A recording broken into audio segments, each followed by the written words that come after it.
Hello, chess fans. Welcome to another episode of Chess Chat, a program brought to you live from the Rosedale Bank and Trust Studios at Fitchburg Access Television. I am George Merijanian, Program Director of the Wachusett Chess Club at Fitchburg State University. This club, the second oldest chess club in Massachusetts, meets every Wednesday evening from 6:30 to 10:30 in rooms 163 and 165 of the McKay Complex at the university. And with me for this 215th episode of Chess Chat is our award-winning director, Darren Dame of Fitchburg, recipient of FATV's prestigious Boulder Award in 2009, and now in his 20th straight year as director of Chess Chat. And assisting Darren in the control room and also on our set with camera work is fellow resident and longtime Wachusett Chess Club member Brian Bigelow. And sitting across from me is my longtime associate and trusty colleague, my co-host, Dave Kuchar of Northampton, Massachusetts, formerly of Westminster. And Dave is a very talented guy in the world of chess.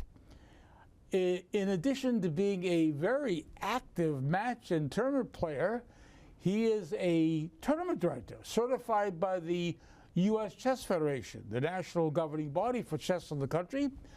And he is also the creator of the Wachusett Chess Club website and was its first webmaster. He is also a very accomplished chess writer, the author of the book 1002 provisionally challenging chess tactics. A great book, highly interesting. He's also a very good chess photographer. He's taken hundreds of chess photos of chess players at the Wachusett Chess Club, but is also at other playing venues. And again, he's an all-around great chess personality. I love him dearly. My co-host, Dave Kuchar. Hello, Dave. Hello, George. Good to see you again. Good to always see you. Always a pleasure to see you. It's always embarrassing. All the way from Northampton. That's quite a trek from Northampton. We should give another shout out to Jay Ducharme too, who we use his music, his intro music. Our opening, he was commissioned. We commissioned the Jay. Well, it was already written. It was already written. It was already written. Mount Tom Suite. Yes. Look it up online. Kudos to Jay Ducharme for our opening music, and we enjoy playing that.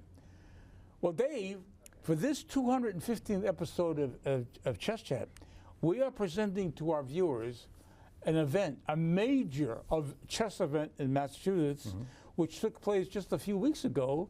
It was during the Memorial Day weekend. Right. And it was the 94th Massachusetts Open, which is the Massachusetts State Championship.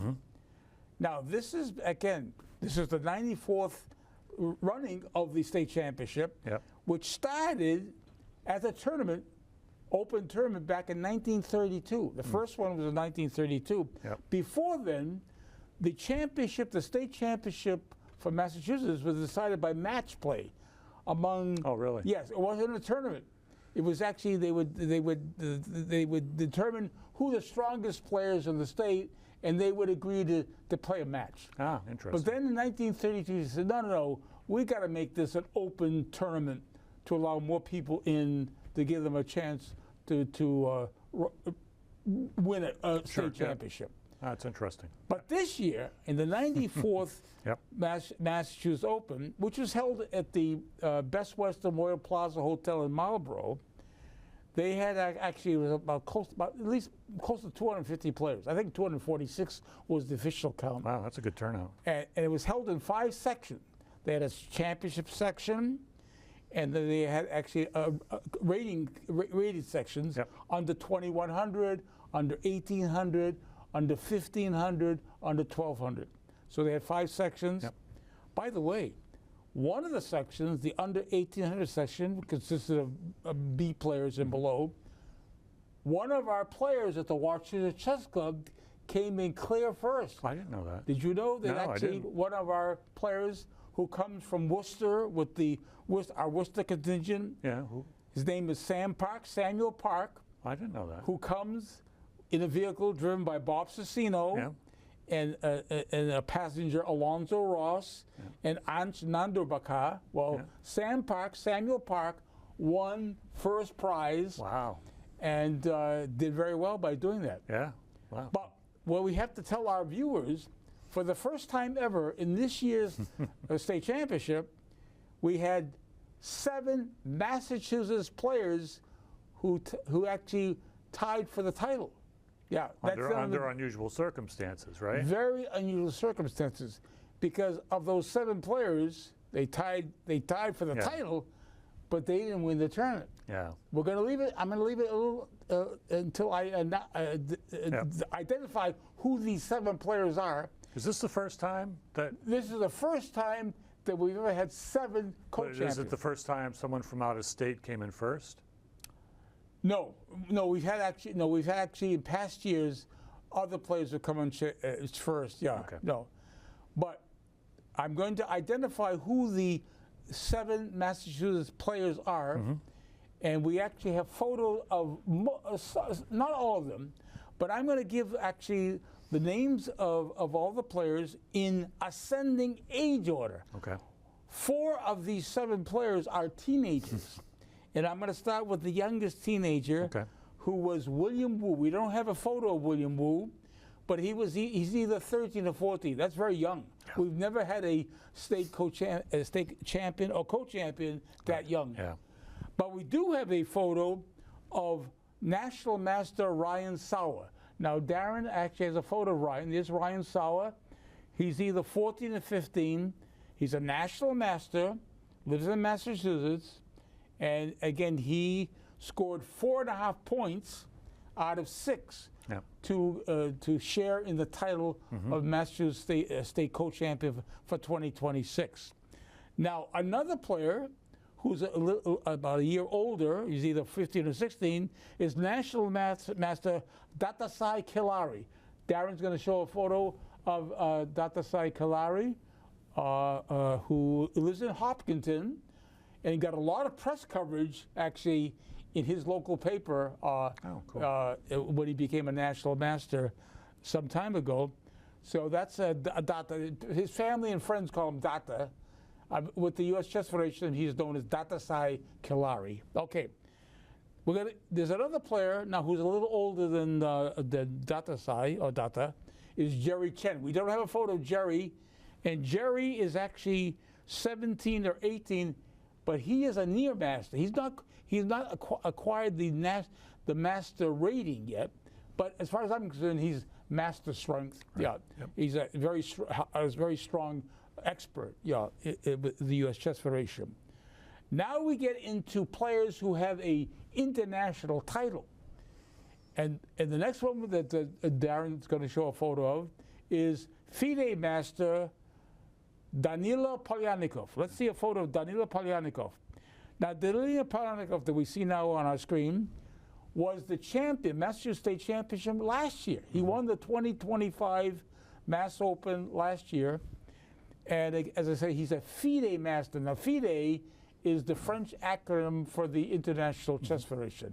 Most people refer to the World Chess Federation or International Chess Federation as FIDE, which is F-I-D-E. We pronounce it FIDE, which is the correct pronunciation. Now, the next photo that Darren's going to present is International Master Denis Shmelov. Let's see a photo of Denis Shmelov. There he is. He's 39 years old. He's going to have a birthday next month. The end of next month, he's going to turn 40 years old. And Denis actually was born in Ukraine. He came from Ukraine. I met him years ago when he settled with his family in Pepperell, very close to us in Pepperell. He was working actually at a pizza shop in Pepperell. I believe now lives in Wakefield in Massachusetts. But he is an international master, has won the Massachusetts Open twice, in 2008 and 2022. So he's a two-time Massachusetts State Champion. Now we're going to show a photo of a player who is well known in this state and also in the country also, and that is Grandmaster Alexander Ivanov. Let's see a photo of Alexander Ivanov, who's 70 years old, and with this co-championship, Masters co-championship this year, has won the state championship 16 times. Now, 16 times is quite a record. Yes. But it's not quite the record not quite. for the holding the title of the most number of state championships won. Who holds the title, or who holds the record for the most number of Massachusetts state championships? John Curto. The legendary master, or he was a FIDE master, that was the title he had with the FIDE, was John Curto, John Anthony Curto, who played numerous tournaments in Fitchburg and Leominster back in the 70s and 80s. He's well known, and he won it 17 times in his career. Yeah. Although, as I told you, as he told me, John Curto told me several years before his death in 2022, he said, George, I won it 18 times. Yeah. But the Massachusetts Chess Association doesn't give me credit for that 18th time I won it. Right. So yes, but if Alexander Ivanov can win one more Massachusetts Open and become champion or co-champion, he will actually tie John Curto as far as state championship wins. Okay. So, anyways, but those are our state co-champions. Oh, right, yep. But now we're going to present to our viewers the winner of the tournament, who wasn't from Massachusetts. He is a young 17-year-old candidate master. He is a national master with the U.S. Chess Federation, but with the World Chess Federation, he holds the title of candidate master, which has higher standards than the U.S. Chess Federation. And we have a photo of Jamison Kao. There is a photo of Jamison Kao, who is from Hong Kong. He is a former champion of Hong Kong, who actually is a student now at a very prestigious private college preparatory boarding school in Watertown, Connecticut, called the Taft School, which is a very prestigious school. It was founded, this school, by the way, was founded by the younger brother of U.S. President William Howard Taft, who was our 27th president. Well, his younger brother founded a school, actually in New York, but we moved it to Connecticut. It was founded in 1890, but it's a very prestigious school. This is where Jamison Kao goes to school. But he won the tournament a full point ahead of all the other 7 co-champions. Was it a full point ahead? 5.5. Yeah. Because Jamison Kao, he started the tournament with a draw in the first round, and then won 5 rounds in a row for 5.5. And the other players actually finished with 4.5. A full point. That's a big win. Yeah. Now, what we have selected for our viewers is the game that clinched the tournament win for Jamison Kao to win the tournament. Okay. And he won it against Data Kilari in the final round, because going in the final round, there were just 2 players tied for first, and that they were Jamison Kao and Data Kilari.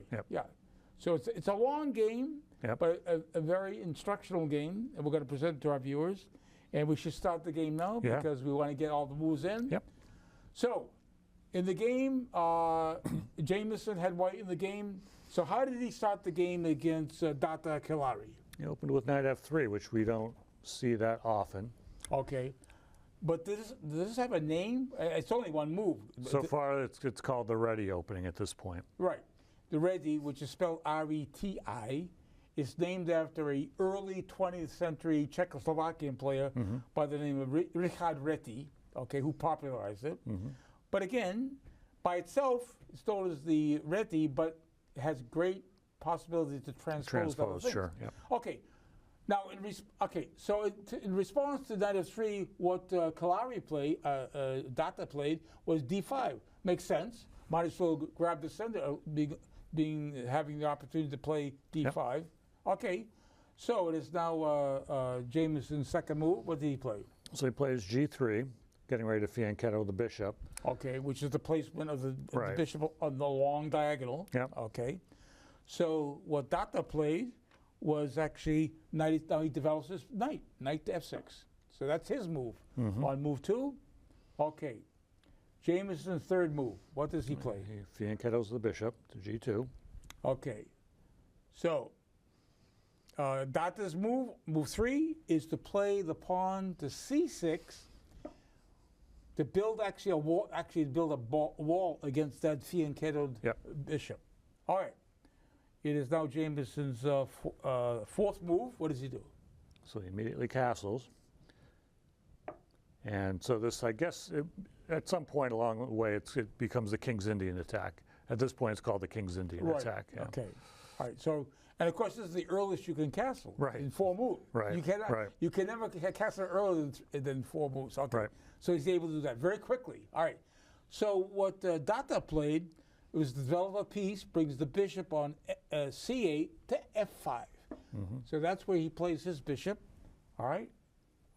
All right, so both players have actually, White is ahead in development because he'd been able to castle. He's already castled, yeah. So there's more development here. All right, there's now Jameson's move. What does he do?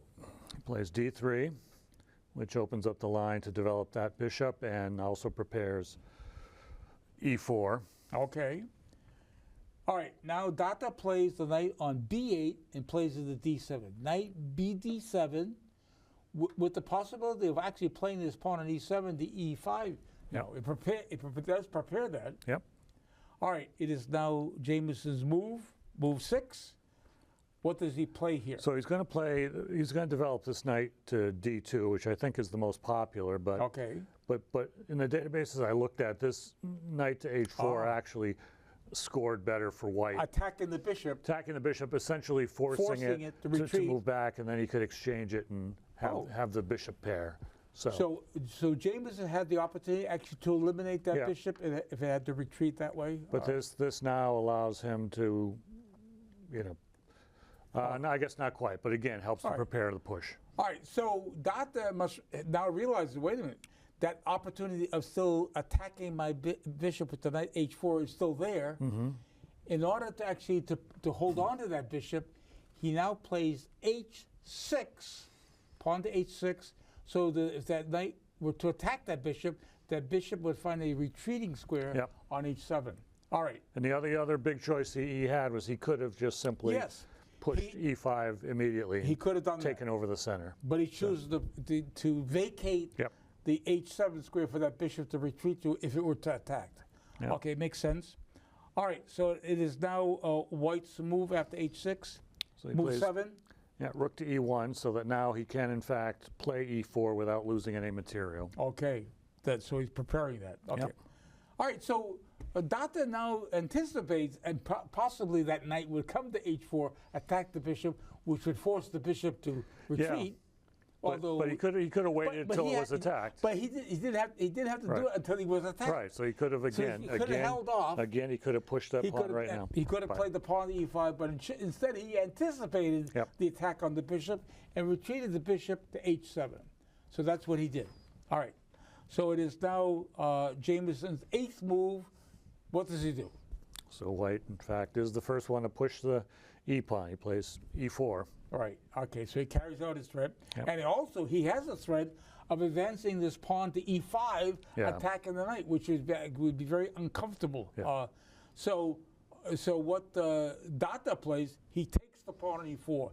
D takes e4 is his move. Okay, is it not? Yep. All right. And now Jameson recaptures. Takes back. Yep. D takes e4 on his 9th move. All right, now again, the threat is still there for White to advance the pawn to e5, attack the knight. Do we have it on our screen? Well, it's... Yep. We're waiting now for, this is now the 9th move. Okay, so now we're ready for your, Okay, it is now Dada's 9th move. He does not want that white pawn to advance to e5 to attack the knight, so he now plays pawn to e5 to stop the advance of the pawn to e5. Okay. All right, now, it is now Jameson's 10th move. What does he do? So he plays the knight to h4, All right. looking to Sink into sink it F5? into f5. Yeah. Okay. All right, so what Dada does is just continue with his piece development Mm-hmm. and plays the bishop on f8 to e7. So that's where he goes. I mean, he could have gone possibly to c5, but no, this is actually good because now we're lining up the queen and the bishop against that knight. Yep. Possibly if that knight were to move, we could have a double attack, queen and bishop attacking Right. the knight.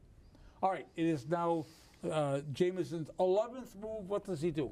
Since the f3 square was vacated by the knight, he puts the queen there, so that now if the knight comes here and gets Aha. captured, he can recapture with the queen. I see. Okay. All right. It is now Dada's 11th move. He castles. Mm-hmm. Time to castle. Put the king into a safe place here. All right. All right. It is now Jameson's 12th move. What does he do? So he does, in fact, play knight f5. All right. So now he's hitting He's that attacking bishop on e7. Okay, so I think actually Dada says, you know, I want to preserve my bit. I don't want to have to move the bishop, maybe back to c5. I mean, he says, okay, I think I want to eliminate that knight and preserve my dark squared bishop. Yep. So he takes bishop takes the knight. Bishop takes f5 is his 12th move. Okay, and of course. He has a choice now in taking, Yeah. but he chooses to take with the queen. Queen, so he on does- move 13. Right. Queen takes f5. Okay. All right. Here is where Dada, on his 13th move, plays the rook to e8. E8, Yes, yeah. rook e8 is the move. He vacates the f8 square for possibly bringing the bishop back to f8. Yeah. Possibly even, well, no, he's got to keep the knight, protect that pawn on e5 for one thing. All right, so that was his move. Rook e8 was actually Dada's 13th move. It is now Jameson's 14th move. What does he do? So he plays knight to c4, which does a couple things. It opens up the bishop to develop. It also hits this pawn a second time with the queen, so Okay. that has to be defended. All right. Yeah, it looks like it's a double attack on the pawn, right? Yep. And you would think one way you could do it is actually you could bring the queen here. That would protect it. But what Dada played was he played the pawn to b5 and attacks the knight. Okay. Yep. So now the question has to be asked, well, wait a minute. I thought this knight and queen are attacking this pawn twice, which is only defended once with Yep. the knight. All right. Now, what we're going to show is why Jameson did not take the pawn on e5. We have to show to our viewers Sure, okay. why this would be a mistake. So if he took, If he took with the pawn on e5 with the knight, Dada would just simply take knight takes e5. Okay, that's off. right, yeah. Okay, Keep it in your hold hand. on, hold on, because we have to replace it. Yep. Queen takes. Okay, Queen takes. but why this is bad for white is because now Dada would be playing bishop b4, exposing the rook now attacks the queen, but the bishop attacks the rook, Right. and it would actually win that rook because Yep. the queen would have to move to save itself, but in saving itself would actually have to give Lose up the the rook rook. and Yep. would lose the piece. Yeah, and would lose the Yep. would lose the exchange. Yeah, so that would be not good. So let's put this here. Yeah, we got the knight here, Knight's right there. right here. Yeah. Right, the b5 is attacking the knight. Yeah. So that pawn is poisoned. Yeah, cannot be taken. So what does actually Jameson do on move 15? He doesn't take the pawn, he Yeah, so he retreats it. Retreats the knight. Yeah. Okay. So now what Dada, it says, I will now add further defense to the pawn on e5 by playing queen c7. Yeah. All right, so that's well defended. Yep. Queen, knight are well defending that pawn on e5. Okay. So what does Jameson do? He says, why am I on queen? Why is the queen on f5? Yeah. So he just pulls it back. He pulls it back. F3. Okay. All right, it is now Dada's move. He says, okay, this rook I have to bring into play here. I might as well seize an open file here Yep. and plays the rook on A to D8. Rook A D8 is his move. So he has developed all his pieces, right? Mm-hmm. Jameson still has 2 pieces undeveloped here. Yeah. Okay, so he's behind in development. Yeah, and another possibility there, instead of the rook, he could have Oh, yes. played the pawn to G6 to prevent white from doing what Sinking he's in the going to knight, do. attacking the bishop. Okay, all right. So because he didn't prevent it, white, Right. in fact, does sink the knight back in to F5. Okay, so all right, so the knight does sink in. All right, so Data says no, I do not want to give up this bishop for the knight. So he just brings his bishop back to F8. So bishop F8 is his 17th move. Is Data's move? Okay, it is now Jameson's 18th move. What does he do? So he develops the bishop All right, at least got to E3. Bishop E3 is his move. Okay. And he's also hitting this pawn in case, Yes, so that right. the queen has The queen has to stay here to save it. to defend it. yeah. Defend it. Okay. So it is Data's 18th move. Yeah, 18th move. Data now plays rook to E6. So he plays the rook up. It has further defense of the pawn on F6. Also defends the pawn on C6, which is not attacked. Right. But it does add defense to both the knight and the pawn. Okay. It is now Jameson's 19th move. How does he continue? All right. So he plays bishop to H3 with a threat. What is the threat? The threat is to move the knight here, checking the king and uncovering an attack on the rook. So it's at the actually same time. sacrificing knights, but it's gaining a pawn, but it's also gaining the exchange with the bishop taking the rook on E6. Right, and the king side would be ripped, Yes, and ripped it would open. rip open this. Yes, this would. Black cannot allow this. Right. Black cannot allow this knight to be able to take the pawn on H6. So after bishop H3, what Data plays, he plays the knight back to E8. Okay, right. Okay, he chooses to do that. All right. So why? All right. So now what happens now on this? All right. Okay. So it is now, for example, move 20. Yes. Move This 20. is the 20th move. All right. All right. So White plays.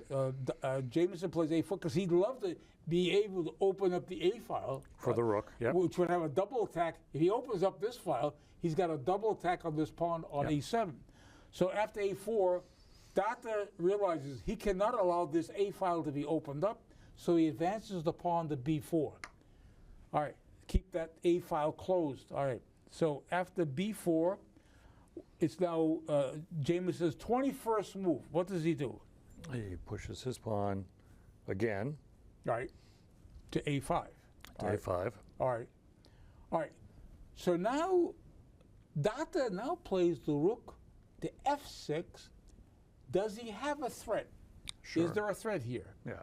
What is the threat here? Now this knight is pinned against the queen, so he could do that to attack the knight. Yes, and the knight could not retreat because it would lose the queen. So yeah, so the threat is to play G6. Yeah, winning material here. Yeah. So because the threat is there, I got to find where I am here. Yep. Yep. So the queen gets off the F file. Yes, the queen has to, to get G4. off that file. Yep. Okay. All right. But what the Data says, hey, I'm going to attack that queen. He plays rook G6, attacks the queen. Attacks the queen. So the queen has to say, I got to punt. I have to get out of Completely it. retreats back to E2. E2. Okay. All right. So it is now Data's 23rd move. Yes. Yep. Okay. Here is where Data now plays the knight to C5. Comes here. He's attacking this. Wait a minute. Is this a pawn that's under attack here? I mean, It is, yeah. It's certainly looks like under attack here. Yep. At knight E5. All right. So Jameson says, wait a minute. I can't lose that pawn. So what does Jameson do on move 24? So a very multi-purpose move. Queen C4 Right. protects the pawn. Ooh. All right, he does. Hits this pawn. All right, exactly. Does it, Attacks this a second time. Oh, that's right. Along with the double bishop. attack. Double So the attack. queen actually does double duty.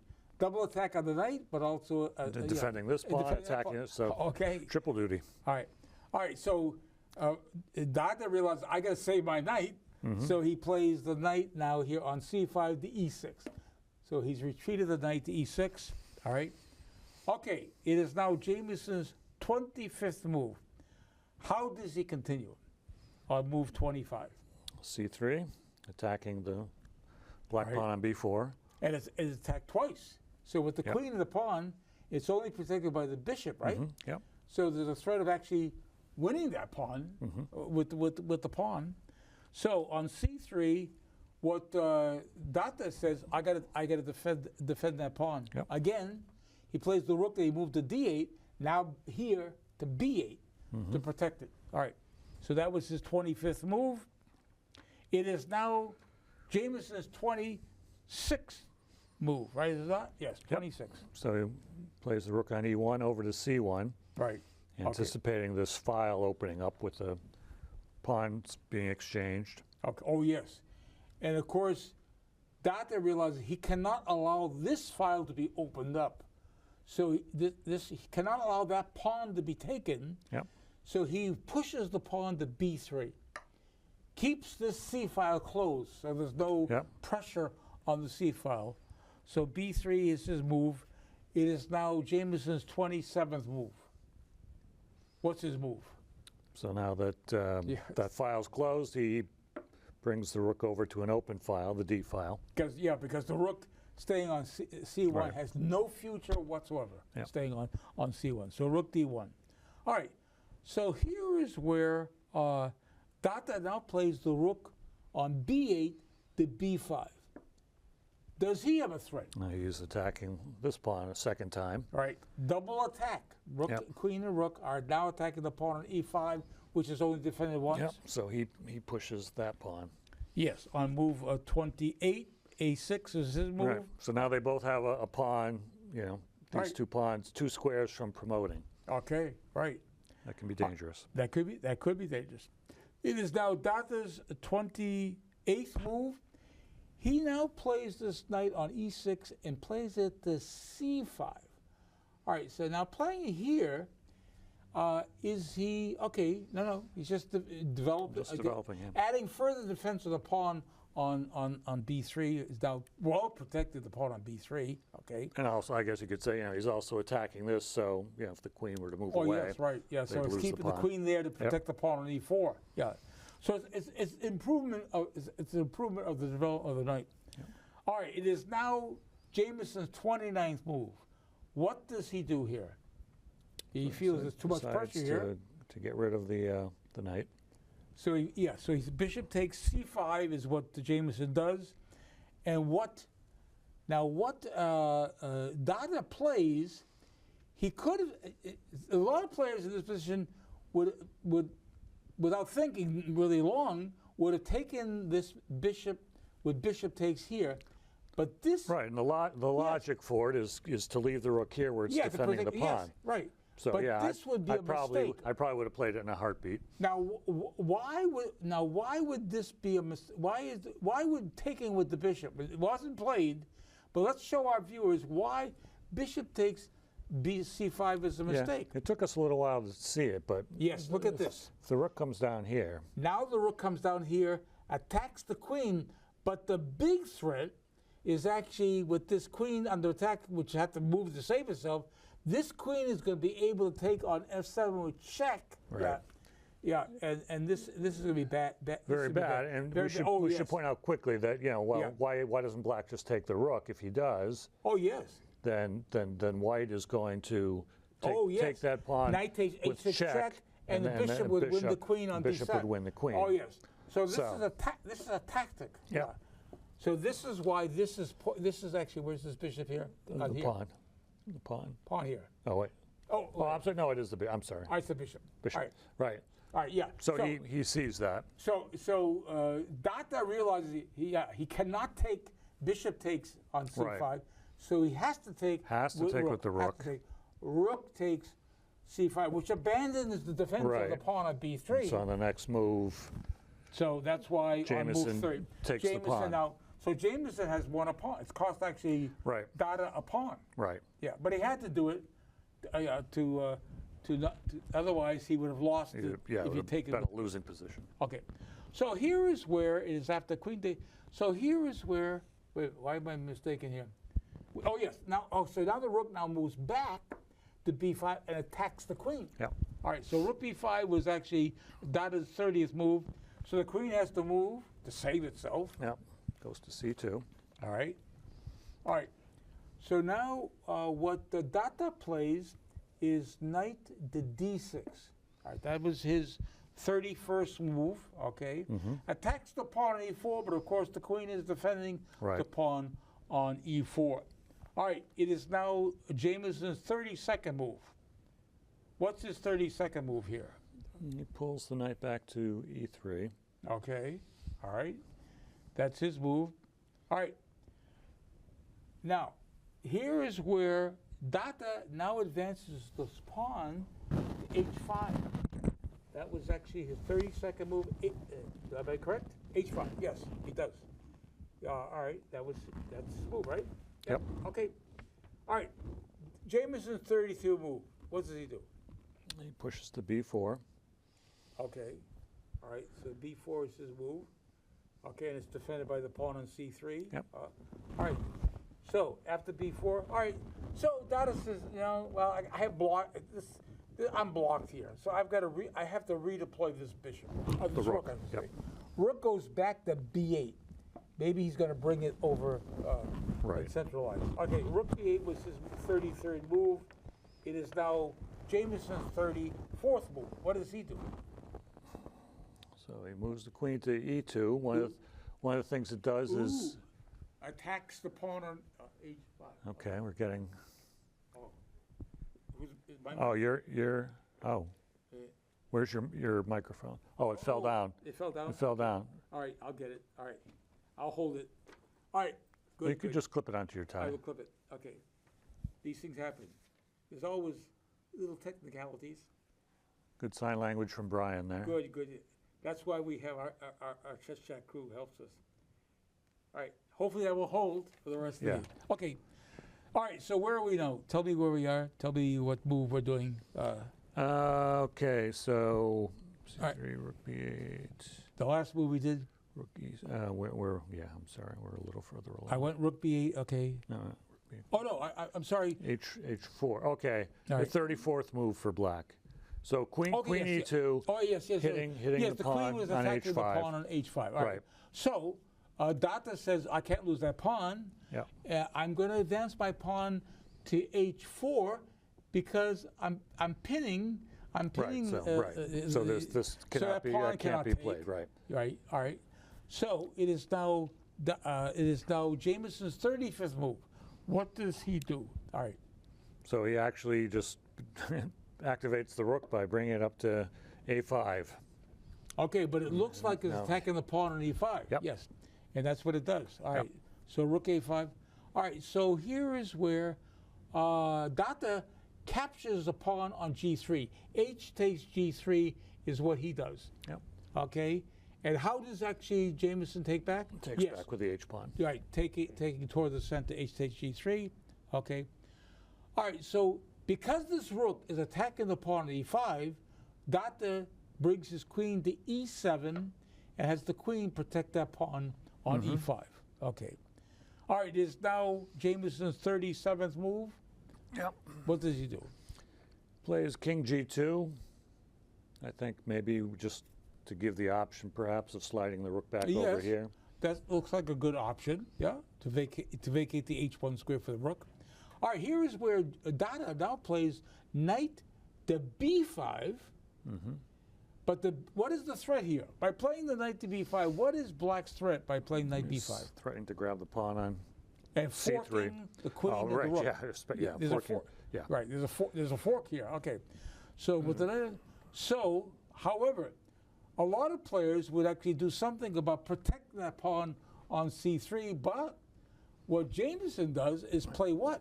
Counterattacks by bringing the rook down to d7, so he's hitting the queen, and he's also hitting the pawn Ooh, on wow. a7. A double attack. Yep. Queen's attacked and the pawn. Okay, so here is what Dada plays. He actually takes the pawn on c3. I don't know if there are any notes you have on this. Nope. But knight takes c3 wins that pawn, but attacks the queen At the same time, right? So, yeah, at the same time, e2. So what does actually Jameson do now? He now plays, Queen to c4, right, saves the queen, saves the queen, attacks the knight. and black's queen Attacks is the still pawn, yeah. right. Okay, so after queen c4, the Dada realizes I got to save my queen. Mm-hmm. Wait a minute, he cannot. Oh, that's right. He cannot take the rook because the bishop, of Yes, course, is defending right, the rook. yep. So the queen actually plays the e8. Queen e8 is his move. Okay, so now what does Jameson do on move 40? So the thing is, he's taking the pawn on a7. Yes. Very dangerous for black. Ooh. Now this pawn, Now we have a passed pawn here. passed pawn, two What squares happens away. if that? What happens if that pawn gets down to They a8? can promote to any Promote. piece, usually a queen. Usually a queen, right? Okay. All right. So okay. So tell me where we're at. I Oh, lost. sorry. 40th move for black. Okay. So what Dada plays is bishop takes b4, which defends the knight, which was under attack by the queen, but also attacks Attacks the the rook rook, yep. on a5. Okay. So it is now Jameson's 41st move. So everything's coming off the board here. He takes the pawn on e5. All right, so he takes rook takes e5. Wow, everything is coming off the board. Wow. All right, so Dada captures that rook on e5 with the queen. Queen takes e5 is move 41 for him. Yep. He takes that off. And how does Jameson continue? Ooh, wow, wow. Queen takes F7 check. Okay. Now, we see that the queen is attacking the rook. Yep. Why doesn't Dada play his king up to h7? He didn't play that. He didn't play it. But we're showing to our viewers Yep. why the king does not come up here to protect. Because he would just Yes, the bishop would come to f5, Pin the rook. it, and it's going to win that. it can't move, Can't move. and it's almost Yeah. it's verging on It's close gonna- to checkmate here. It's going to cost him, yes, yeah. Yeah. So that is why in this position, this king was under check here, cannot come to protect it, has to move to h8, and that's what he did. Yeah. So which allows Jameson to capture the rook on g6, Yep. queen takes g6.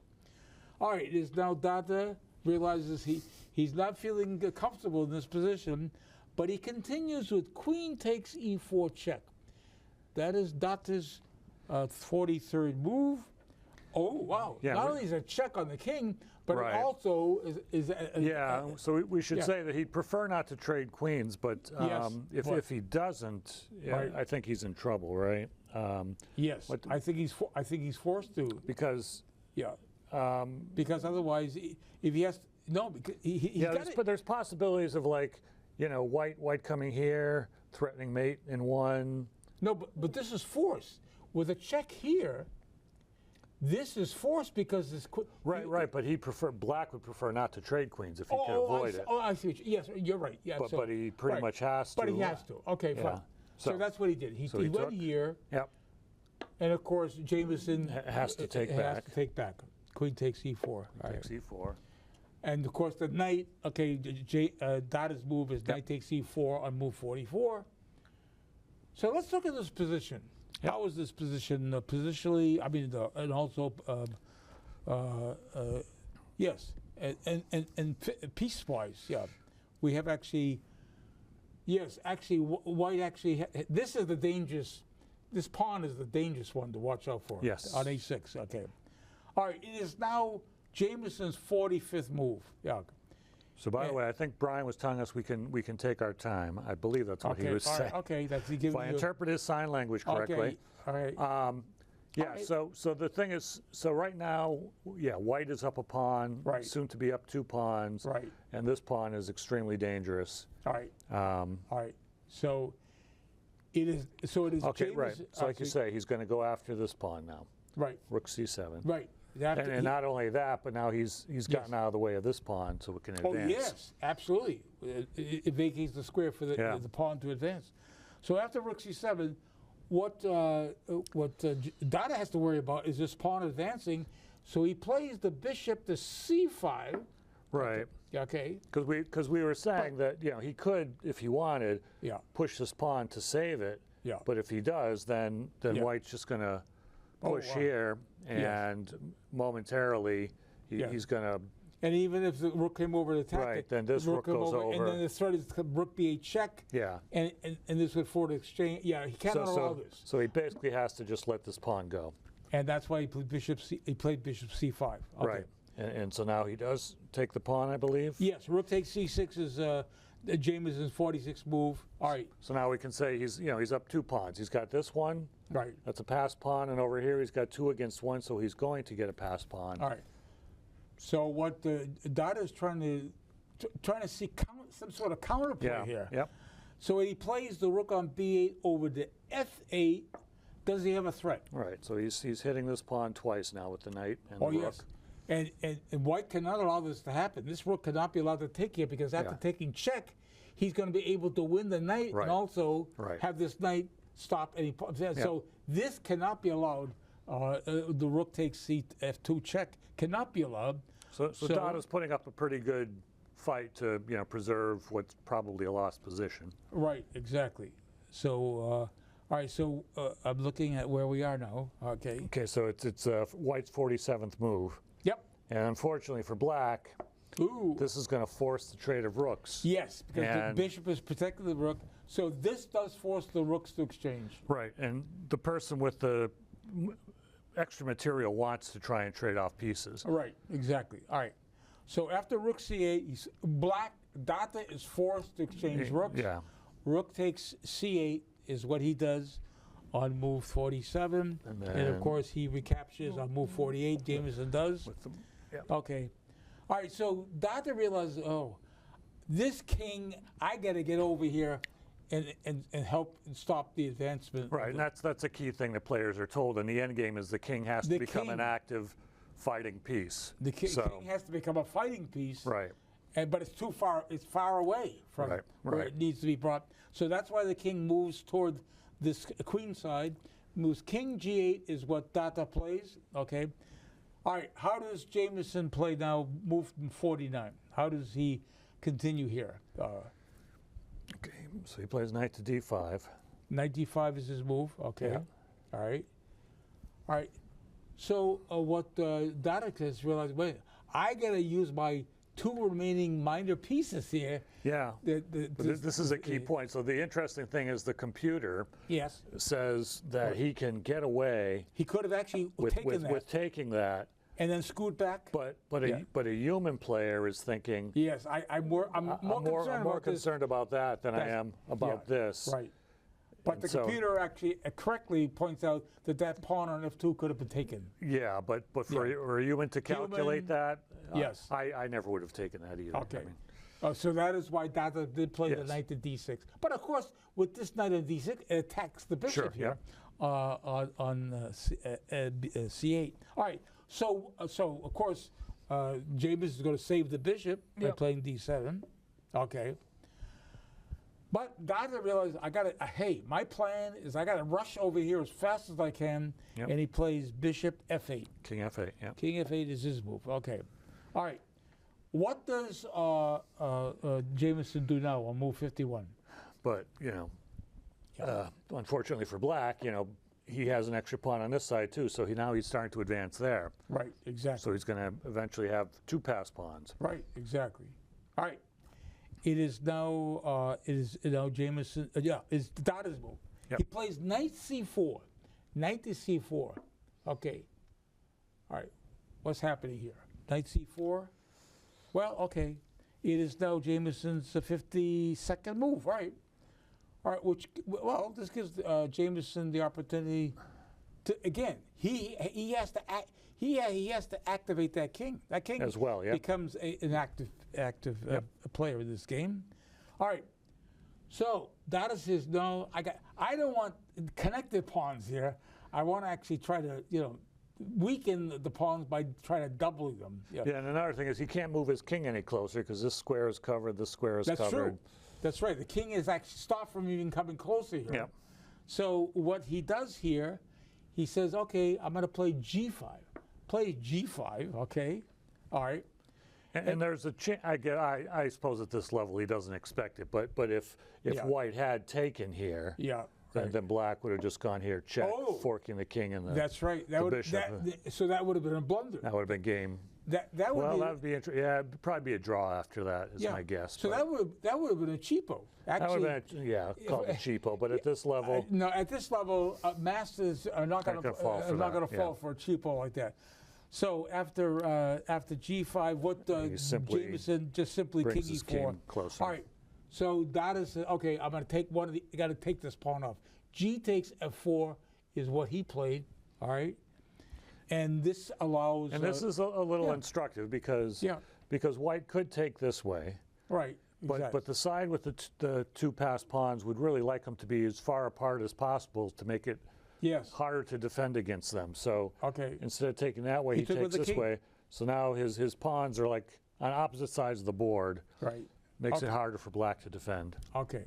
So after king takes F4, Dada now plays king and knight. Knight. Excuse me, knight D6. He plays knight D6. All right. And it is now Jameson's 55th move. How does he continue?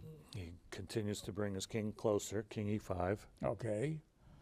Closer. All right. Here is where Dada now plays knight F7 check. So there's a check there, knight F7 check. The king moves where? Has limited scope. Well, it moves even closer to the king. It Yep. really actually is trying to constrict that king. So the black king can't help out at all. Right, king F7. All right. This is where Dada now plays bishop D4 check. All right, so bishop D4 check. King now goes where? Yeah. To E6. King E6. All right. So Dada says, hey, I'm just going to plant my bishop Yeah, on he ace. sort of can only Yeah. keep moving this bishop back and forth on this keeps- diagonal. So he keeps his knight here, not so the king is not allowed this square to gain Yeah. access. So he said, okay, I'm just going to plant my bishop here, and they're going to stop the advancement of this pawn on A6 here. Yeah. All right, bishop A7 was Dada's 57th move. It is now Jameson's 58th move. So Knight to C7. Knight C7. All right, okay. So this is where Dada now plays knight D8 check. Okay, the king is under attack. The king has to move. Where does it go? Towards the queen side. King to D6. Okay. All right. So what Dada now plays says, okay, I am now going to, hey, as long as I have control of this A7 square, Yep. I'll just go to F2. Bishop F2 is what he played on move 59. And now there's a threat Okay. because Oh, yes. if he were to capture here, Ooh, yes. you might say, oh, but now he's forgotten about that, but he hasn't. He's in check. Yes. So he- white has to move, And- and then black can just move back to he cover that stop- square. Yes. So, And- yes. So, And we can yes. say that Brian So there is a Bigelow threat. pointed that out to us earlier. Yeah, so there's the threat So of there is a taking the threat. check. So white Jameson cannot allow that. Yeah. So what does he do then? So what he does is his 60th move. Jameson now. Well, first he forces the knights off the board. Right. This is now a check. It attacks the king, but also attacks the knight. It's going to force the exchange of knights. Right. Dada now plays knight takes E6. But the key thing is Yes. that the king Yes. now is off of this diagonal. So now if Yeah. he were to take here, it's not check. He could just push the pawn. Yes, right. So this bishop has to stay here to Yeah. stop the advancement of this pawn to A7. So things are looking grim Right, very for grim. black. All right, so what Dada, very grim indeed. So what Dada played was King G7. There's really not much he can do. Not yeah. much he can do after King G7. And of course, he didn't have to move the pawn, but why not? Why not advance Right the now. pawn here? So now it's on a light square. The bishop can't even attack it He anymore. can't even attack it. Yeah. So Dada just, I'm sure, I don't know, maybe he played on because of James's time. Maybe on the clock, we don't know what the time difference was. Right. Whether Jameson was very short a time. Right. We Because it's don't. very possible to lose this game. Yeah. But again, even if Jameson's time ran out, I don't think Black could be declared the winner because he would have to have mating material. Right. The rule is even if the opponent's time ran out, the other player must actually have mating material in order to win the game on time. So here's an interesting rules question. Yes. We have a couple minutes. Yes. So Yes. Unless Black were to demonstrate, say Jameson's time ran out, yes, and all Dada had was this, king and bishop. How could he possibly force? but the thing is, he couldn't force. But Yeah. do the rules say that if, as long as he can demonstrate a mate, because any sort of mate. because he could say, well, white moves his king into the Oh, corner. so it would have to be you know, some sort of a help- helpmate. yeah, you it know. would have to be a helpmate where White actually Yeah, and blocks the worst himself. possible play by White. Right, blocks himself in with Yes. a bishop, Yeah. and then it could. Well, yeah. Right. So what is? Do you know what the ruling would be? No. Actually, if it could be demonstrated that a mate is possible, It's possible. then yes. Then he actually would win. He would win. Yes, on time. So the thing But, is, but he in- cannot demonstrate a mate. but Yeah. but in this case, he would actually Yeah. win the game if White ran out of time, right? Because I think he could demonstrate a mate. Unless he could demonstrate a mate, yes. Whereas Yeah. if everything were off the board, no bishop, no pawns, then it yes. would be a draw. Then it would be. Yeah, So it's actually worse for White to have more material, I think, in this case, yeah well. if he ran out of time. Okay. I believe. Well, we'll have to double check on have the to rules. check on that, yeah. Well, we have very accomplished TDs at the club. We'll ask them. Okay. All right. So what happened here was G4, and of course Dada played King G6. Right, Okay. he's got nothing else. All right. And now what? Now king to d5 and right. black resign because the king's just going to come over here. yes. We can just show it, right? Yes. So let's say just All black. right, okay. All right. He This has to king- just kill time. Okay. Let's go. Right. All right. Let's go. now he goes Who I might play white or black. white, I'll play white. Okay. Yeah. All right. and I'll play black. So Back and all forth he like can do here. is like Staying on this side. say he goes here. We go here. Yeah, All right. and then he moves back here. We're gonna go here, Right. forcing this. Now I have to take, This take here.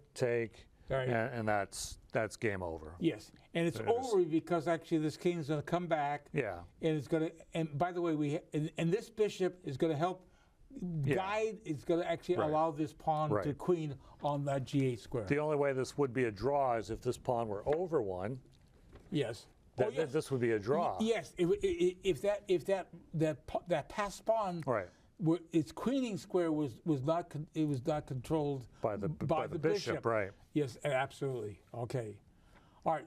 So what else can we say about this this Mass Open that was held in Marlborough? I want to point out that again, this is the first time ever that this has ever been done before. Yeah, seven. And I don't seven. think we're going to ever see this again. Ever see Not in this? our lifetimes. No, again.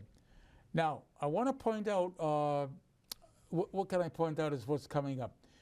I want to point out, actually, we have coming up actually at Simon Park this month. Oh, okay. Yeah, we have actually at Simon Park, with the time remaining, every year, the Finnish Center at Simon Park holds on a summer festival.